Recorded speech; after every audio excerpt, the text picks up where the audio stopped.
So join me today in the book of Job. We're going to be in chapter 1 and chapter 2. Today is kind of a little bit of a running commentary, and you'll figure that out as we get started. Several years ago, there was a major motion picture that was going to be filming a murder scene in some of the newly formed volcanic islands there in the Hawaii chain. And this crew had gone, and there was a couple of actors that wanted to go and see this, and so they flew down into literally where the lava was boiling up. They got so close that a cloud of smoke had kind of blinded the pilot, and he got too close to the wall of the volcano, and it sheared off the blades. And they crashed right there in all that cedar and all the heat and cinder and all the heat. And there they were, looking and excited to see a volcano in 1 second, and just a second later, all four of them, their lives were on the line. One or two of them were able to crawl out, even though the cinder was so loose. It was just like gravel all the way up, and there was two of them that did not get out. And immediately, park rangers as well as some others that flew helicopters came to try to rescue them, and they just couldn't reach them. It was so hard to breathe, and the heat was so bad, he just kept trying to climb. And he actually climbed out on his own, but there was still one there. Both of them stayed overnight. Can you imagine? Here's lava just down 20, 40 feet away from you, and you're right there just thinking, hey, I may not live. So anyway, the one climbed out the next morning, and the other could not. He just couldn't get any footing. There was a pilot from one of the neighboring islands of Maui that came, and he was a rescue helicopter pilot. He brought his helicopter, and he went dangerously close to that lava and made 4 passes before the man that was on the side of the volcano there, so close to the lava. It spent all night. He finally grabbed that rescue line and was able just to hold on and got the ride of his life off of that volcano, where they were not able to secure him but just fly him to a secure location. They all 4 said it was like being next to what we imagine is the pit of hell, and you're just not quite in it yet. Well, hell comes in all kinds of packaging. It comes like Kelly experienced. It comes in other capacities. And there are times in our life that the bottom literally drops out. You will relate perhaps to some things that Job experienced, but you will not measure up to what Job experienced. I want to take you there. If you would, go with me to the scriptures, and I want to share with you of some things. And this first item or two I'm going to do very quickly because we kind of covered this a couple of weeks ago. But just a quick review. The Bible makes it clear to us that the devil is persistent before God. He's persistent. We know this because we see in the first chapter, and we're going to pick it up in verse 6. Now, you're going to read something with me that's going to seem odd, and we'll give it a little bit of an explanation, and then we're going to go on, because we don't need to get hung up on that, all right? You're going to read something in chapter 1 that sounds a lot like something in chapter 2. But it's not a repeat, and we'll show you what happens in that case and show you the distinction. So the Bible tells us that the devil is persistent before God. The devil accuses. We know that. Look at this. It says in verse 6, chapter 1. I'm going to read this quickly and move down through here quickly. It says, one day the angels came to present themselves before the Lord, and Satan also came with them. One of the great mysteries is that there seems to be an access of angelic beings, even fallen angelic beings, at least in Lucifer's case, that still can have some access to Almighty God. Don't claim to understand it, just know that the problem of evil continues to exist, and one day God will wipe away all of that on his timetable. Verse 7 says, the Lord said to Satan, where have you come from? And Satan answered the Lord, from roaming through the earth, going back and forth in it. Very interesting that he says that. There is no one. Then the Lord said to Satan, verse 8, have you considered my servant Job? He obviously was roaming the earth to see who he could harass, who he could harass, today's pronunciation, and give a hard time to.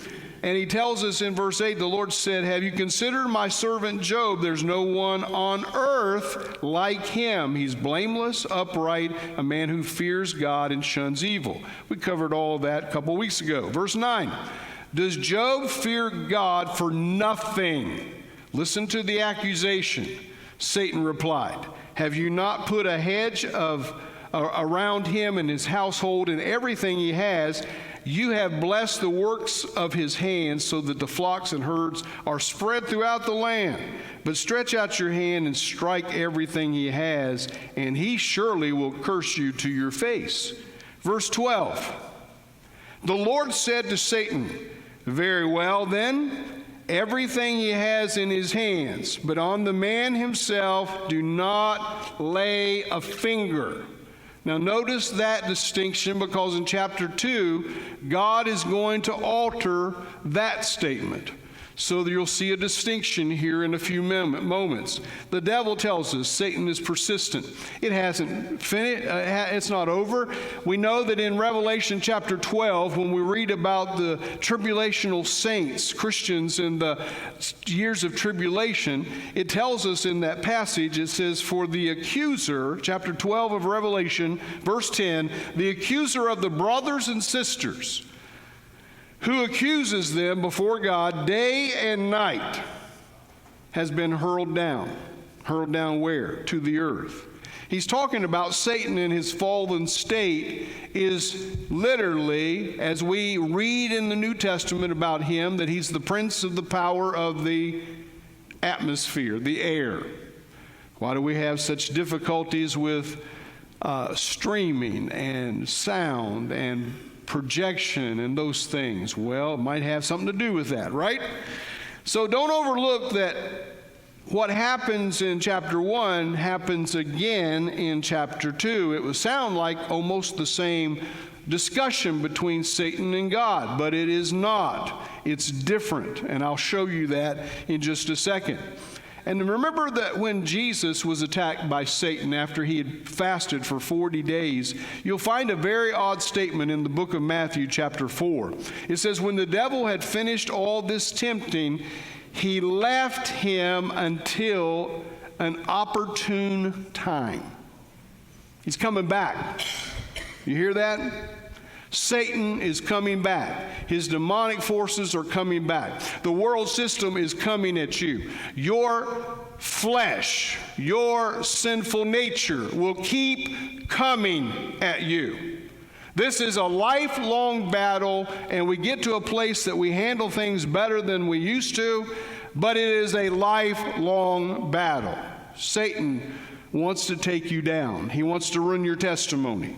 He can't have your soul anymore, but he cannot possess you, but he can oppress you.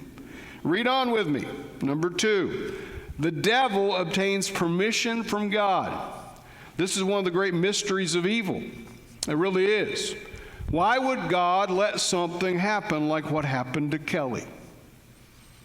Well, Kelly is now an expert in defending herself. You think God had that in the plans, that he would develop that in her? She's taking the gospel of Jesus and she's telling the story of Jesus through Wycliffe and SIL all over the globe. She'll go and she'll do some reporting and take pictures of what they're doing and how they're translating the scriptures in multiple places. And God is using her life. She could have gotten just bitter and quit a long time ago, couldn't she? But she didn't. There's quite a story there. It tells you that God can take us, and there really is Romans 8:28 moments for all of us, that we can come out of whatever happens and see God use that for his kingdom and for his good. And we'll explain that a little later. Satan's limited. You've got to understand that. It tells us in chapter 2, starting in verse 1, you're going to think, well, is this the same story? No, it is a different encounter. How do we know? Because in the very first verse, it tells us that in this section where we talk about Satan is limited by God's sovereignty, he really is. It's just not going to happen unless God in his permissive will, and I said permissive will, not perfect will. In his permissive will, if something is allowed, God has allowed that to transpire. One of the great mysteries of evil. We have trouble putting that together in our theological package, don't we? But watch this. It says in chapter 2, verse 1, on another day, not the day we read about in chapter 1, we're reading about another day. You're going to think the conversation's the same. It's not quite the same. On another day, the angels came to present them before the Lord. Came to present themselves before the Lord. So in chapter 2, let's read a little further. First 6 verses here. On another day, the angels came to present themselves before the Lord, and Satan also came with them to present himself before him. Didn't that just happen in chapter 1? How often can Satan do such a thing? Are the angels giving accountability before Almighty God on an ongoing, continual basis? And one day in heaven and another day in heaven could be a long time apart, couldn't they? Because we're talking about stepping out of this present reality into eternal reality. Watch this as the story plays out. Chapter 2, verse 2. And the Lord said to Satan, where have you come from? Didn't we just read that in chapter 1? Yes, we did. Satan answered, from roaming throughout the earth, going back and forth on it. Didn't we just read that? Does that kind of let you know what Satan is doing all the time now? He's roaming the earth looking to mess with you, to interrupt your life, to destroy your witness. He's predictable because the Bible records what he does. Verse 2, and the Lord said to Satan, where you come from? Satan answered to the Lord, from roaming throughout the earth and going back and forth on it. Then the Lord said to Satan, have you considered my servant Job? Didn't we hear that in chapter 1? Yes, but it's different. Watch this. There's no one like him on the earth. He's blameless, upright, a man who fears God, shuns evil, and still, listen to this. Here's the key to knowing this is a different occasion too. And he still maintains his integrity, though you incited me against him to ruin him without reason. We're going to go back to chapter 1 in just a moment because we're going to look at how Satan attacks Job. Now, what's not recorded in these first few verses is what happened to Job. He just says, I released him, allowed you to touch his life and the things in his life, but he says you weren't allowed to touch him. Now, that's going to be the distinction in this passage. Read on a little further. Satan's got plenty to say. He's got a big mouth, you know. There's no one on earth like him. He's blameless, upright, a man who fears God and shuns evil, and he still maintains his integrity, though you incited me against him to ruin him without reason. Watch this. Satan comes back. Skin for skin, Satan replied. A man will give all he has for his own life. Now it's getting even more personal. It's all about Job and his personal well-being or health. You got the first skins game right here, you golfers. You know your pastor's such a golfer, so there's the skins game, all right? Skins. Satan replied, a man will give all he has for his own life, but now stretch out your hand and strike his flesh and bone, and he will surely curse you to your face. The Lord said to Satan, very well, then he is in your hands. Listen to the distinction, the one thing he cannot do, but you must spare his life. Wow. Have you considered my servant Job? Satan is salivating. It's like saying to a college freshman, have you considered girls? Seriously. It's that corrupt. Listen, Satan accuses Job of the very thing he's doing himself. He accuses him, literally, of the only reason he hasn't denounced his integrity and denounced you is because you took all his stuff away, even his family. But you didn't let me touch him. Now, I want you to see something. Revelation chapter 2, verse 10 tells us this. Do not be afraid of what you are about to suffer. I tell you, the devil has put some of you in prison to test you, and you will suffer persecution for 10 days. Now, those 10 days have all kinds of meaning that we're not going to cover today. He tells us that when you're being persecuted by the demonic, look at what he says. Be faithful even to the point of what? Of death, and I will give you the crown of life. Do we earn the crown of life? No. We are given that because of our faithful service after we have trusted Christ, and that's an eternal security. Satan is limited by God's strength. The Bible tells us in Psalm 28, verse 7, the Lord is my strength and my shield. Don't ever forget that.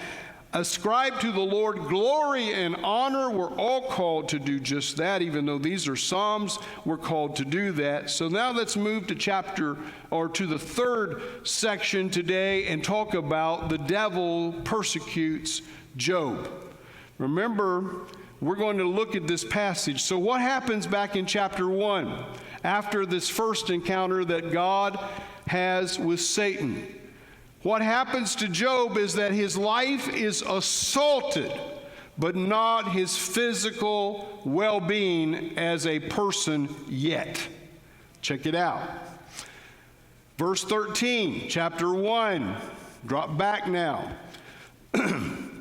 One day, when Job's sons and daughters were feasting and drinking wine at the oldest brother's house, a messenger came to Job and said, the oxen were plowing and the donkeys were grazing nearby, and the Sabeans attacked and made off with them.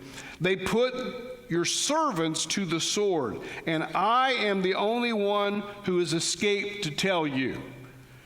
Verse 16, while he was still speaking, another messenger came in. He says, the fire of God fell from the heavens and burned up the sheep. And man, he was loaded with sheep. And the servants as well. And I am the only one to escape to tell you. Verse 17. When he was still speaking, another messenger came in and said, the Chaldeans formed 3 raiding parties and swept down, and they took all your camels and made off with them. They put all your servants to the sword, and I am the only one who has escaped to tell you. Verse 18, listen how severe this gets. While he was still speaking, another messenger came in and said, your sons and daughters were feasting and drinking wine at your at the oldest brother's house, when suddenly a mighty wind swept in from the desert, struck the four corners of the house. It collapsed on them, and they're all dead. And I'm the only one that escaped to tell you. Now, Satan attacks Job. And the first series of attacks are what I'll point out right now of how he attacked him. Satan attacked his fortune. If you'll see that from chapter 1, verse 13, all the way up to verse 17. Took out his donkeys, took out his wealth from his sheep, wiped out, took out the camels, gone. Then, before the servant can finish telling that, another servant walks in and tells him that his family has been attacked. He had 7 sons and 3 daughters. They're having family time. They're all together. And he tells in that story that these winds sweep in and take the 4 corners of the house out. The house collapses, and it kills all 10 children of Job. He didn't lose 1 child, he lost 10. All 10.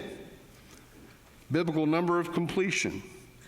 Job's response to this is absolutely incredible, and we'll look at it in a few moments. It's at the end of chapter 1. Satan, now we're going to go back to chapter 2. I'm going to jump you around because I want you to see the sequence of this, all right? Now we're going back to chapter 2. I didn't finish reading chapter 2 on purpose because I want to show you now what Satan has gotten permission in this other day of coming before God and questioning him about Job. In verse 7, look at it. So Satan went out from the presence of the Lord, and what did he ask God for in chapter 2, verses 1 to 6? He said, you let me touch everything he's got, but you didn't let me touch him. Let me touch him, and he won't praise you anymore. Now, was God fooled? God can't be fooled, right? So obviously there's other meaning and other purposes behind Job's suffering. Watch this, besides an example to us. So Satan, in verse 7, does something. He attacks his flesh now. He gets permission from God to attack Job's flesh. Now, what did we see wiped out? All of his fortune, all of his cattle. We just saw him lose his 10 children. Now, if you've been through the loss of a child, and there's nothing more devastating. I mean, we're here believing we will bury, they will bury us, not we bury our children. Amen? Watch this. So Satan went out from the presence of the Lord, and he afflicted Job. This is what's so different. With painful sores, from the soles of his feet to the crown of his head. Then Job took a piece of broken pottery and scraped himself with it as he sat among the ashes. Now, some have said that this was some form of elephantitis, or that it could have been a form of skin cancer, being there in the Middle East. Obviously that, but they cover up pretty much while they're out in the sun. But, these are things people have thrown out, different scholars. But just in the book of Job, I want you to see how severely Satan assaulted Job's body. Just in Job, we know this. He had ulcerous sores. Chapter 2, verse 7, he had itching from this. Chapter 2, verse 7, also chapter 2, verse 12, there is a degenerative changes that in his facial skin. Chapter 3, verse 24, we read of him having no appetite. When you're sick, that often is part of that too. Chapter 3, we read about him being depressed. Well, he just lost everything he had. His kids have been killed, and now he is hurting in his body. Listen how severe it gets. There are worms in his boils on his skin, according to chapter 7. He has a hardening of skin, and he has running sores. In other words, it's pussy and infected, just to be gross about it. All over his body. Difficulty in breathing, chapter 9. Dark eyelids. Many times people get dark circles around their eyes. That's kind of what you're reading the description of, chapter 16. Foul breath. Many of us suffer with that, amen? Chapter 19. Continual pain, chapter 30. Blackened skin, chapter 30, verse 30. High fever. Stephen Lawson, in his book, When All Hell Comes Against You, he wrote this, listen, God's people are soldiers on the battlefield, but there are times that our bodies are the battlefield. Been there? Many of you have, where your body itself became the battlefield. So Satan attacks again, and this time it's personal in another way. It's his wife and his so-called friends. They seem like friends right now. Oh, but you're going to find out something very different. These friends turn on him. So, go with me to verse 9, chapter 2. I told you we're going to do a lot of run around in the scripture. You got to get this basis before we can go on. Look at this. He says, his wife said to him, are you still maintaining your integrity? What's Job had happen to him now? They lost their kids, so she, as the mama of those 10 children, gone. You know she's hurting. They've lost everything they owned, gone. And now his health is being attacked, and she's got one for him. She says, are you still maintaining your integrity? Curse God and die. He replied, you're talking like a foolish woman. Shall we accept good from God and not trouble? In all this, Job did not sin in what he said. Do you think he might have sinned in his thoughts? He repents at the end of the book, so he did something, right? He got an attitude adjustment. We'll come to that. I got plenty of weeks to cover that. When Job's 3 friends show up, Eliphaz the Temanite, Bildad the Shuhite, and Zophar the Nethathite, heard about all the trouble that had come upon him, they set out from their homes and met together by agreement to go and sympathize with him and comfort him. Did you hear the original description of what the friends were going to go and do? They're leaving their homes and livelihoods, and they're going to go sit with Job, and they're going to sympathize with him. If only that would have played out. You know, when you don't have your wife and you don't have your friends, it's hard. This may be as difficult as anything he faced. Watch this. It says, when they saw him from a distance, they could hardly recognize him. They began to weep out loud, and they tore their robes and sprinkled dust on their heads. Then they sat on the ground with him for 7 days and 7 nights.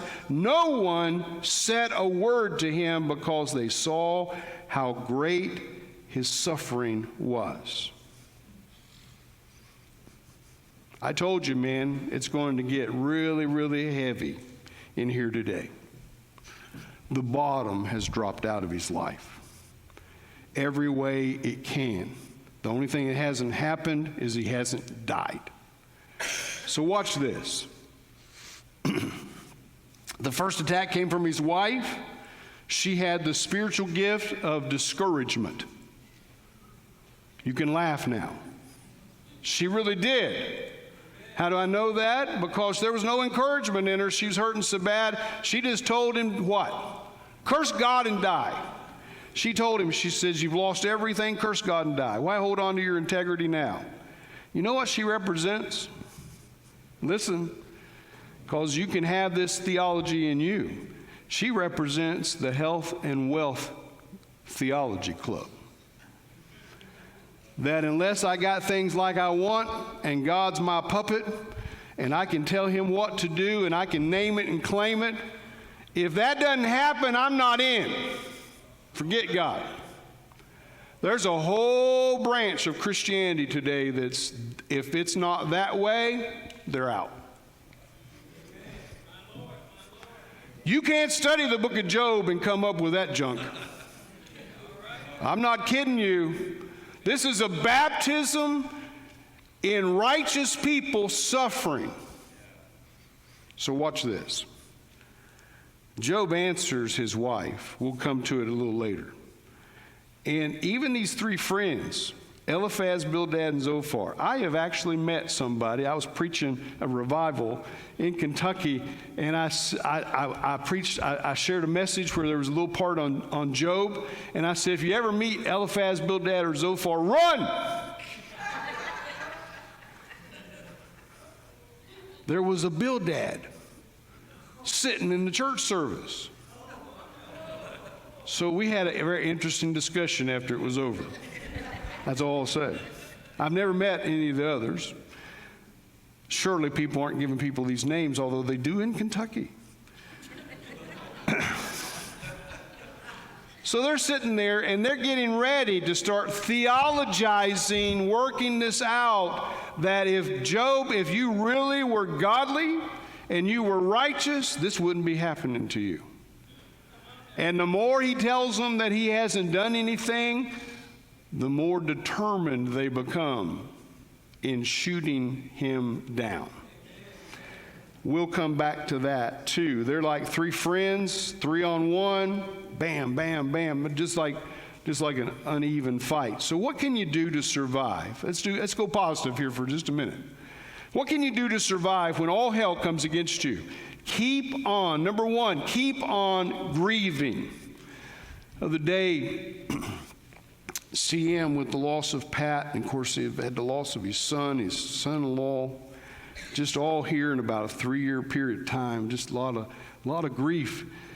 And he was talking about something to me the other day, and I'm not going to go into that. That was a private conversation with me and him.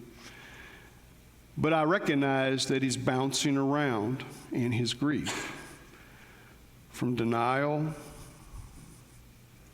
to anger to pure heartache. And then, praise God, in the grief process, we do finally adjust and come to a new place where we see God's grace along the way, right? Grief is so personal and it's so different for people. I've watched this as a pastor and experienced it myself. We grieve differently than each other. And some just take more time, but grief is part of life, and in essence, it's a gift from God for you to process the troubles, heartaches, disappointments of life. It is. God will let you process through that, through grief. So keep grieving. Number two, keep on worshiping God. I want you to see something that Job did every time something happened. In chapter 1, go back there with me.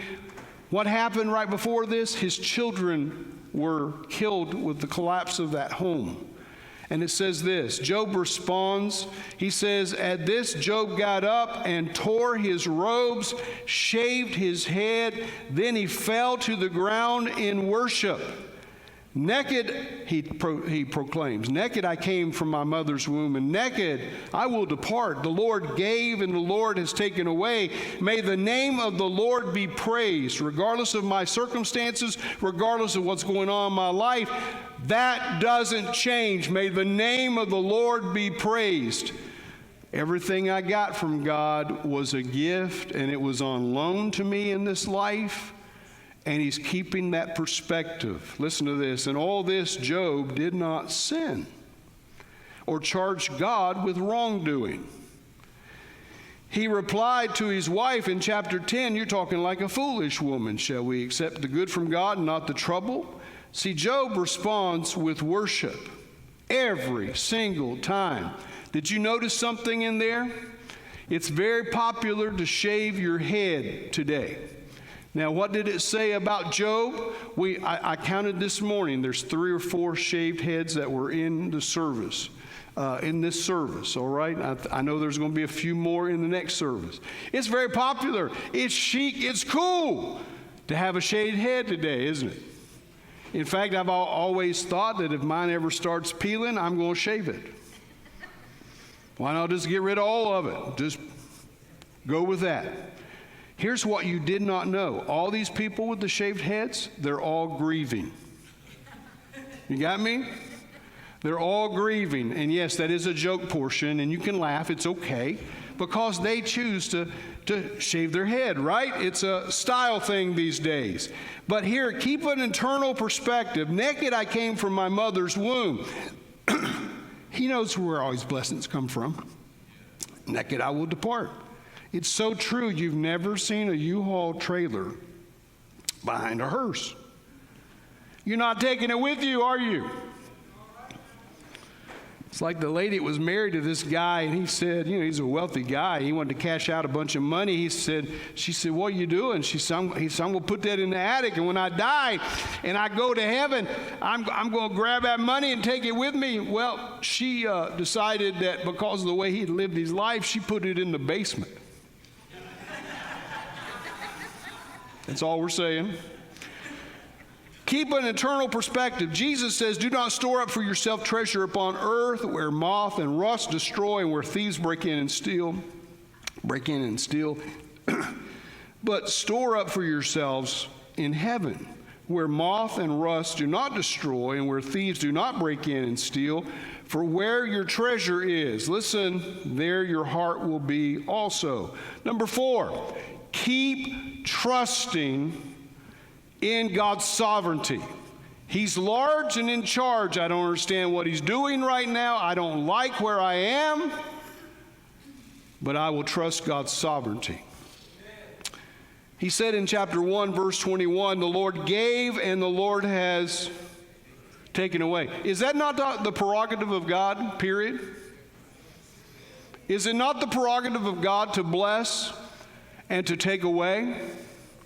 This is the part where we ultimately have to come down to being a servant of God. Yes, that's all God's. And if I have it, I'll rejoice and use it. If I don't have it, I will yet praise him. He's still God. And I'll be with him forever. Listen, whatever burdens you carry in this lifetime, it will melt away when you stand in the presence of Christ. It will be worth it. The Bible says that within the word that it will be worth it. Charles Spurgeon said something we should grab onto. He says, when you go through a trial, the sovereignty of God is the pillow upon which you lay your head. Did you hear that? There's times that you don't know what's going on. You don't know what's next in your life. Everybody remember 9/11 when that happened? We had the one attack in the towers, and then it was the Pentagon. And then they tell us that planes, they don't know how many planes they have. And you just wondered, what's next? What's next? What are they going to hit next? Well, this is like that because that's the way it was coming, but yet we need to trust God. Remember this truth, Romans chapter 8, verse 28. We need to throw it in there. And we know, that's growing progressive knowledge, Oda, not Oda, but gnosko in the Greek. He says, we know all things God works for the good of those who love him, who have been called according to what? His purposes. See, God's in the business of growing you, expanding you, and he's even taken this fallen, wicked, sinful world, and he even allows those things to shape you and form you into the very image of his Son. That's not torturous. He's training you. Number 5, keep yourself from bitterness. People that I've had go through difficult things in my own life, difficult things, and you keep having more difficult things. Keep yourself from bitterness. He says, may the name of the Lord be what? praised. In all this, Job did not sin by charging God with wrongdoing. Chapter 1, verse 22. Job kept trusting no matter what. He didn't succumb to the temptation, and God knew that all along, that he would not fail. When you have difficulties, trust in the sovereignty of God, and don't let your spirit grow bitter. And it could be you come and confess, God, I've failed.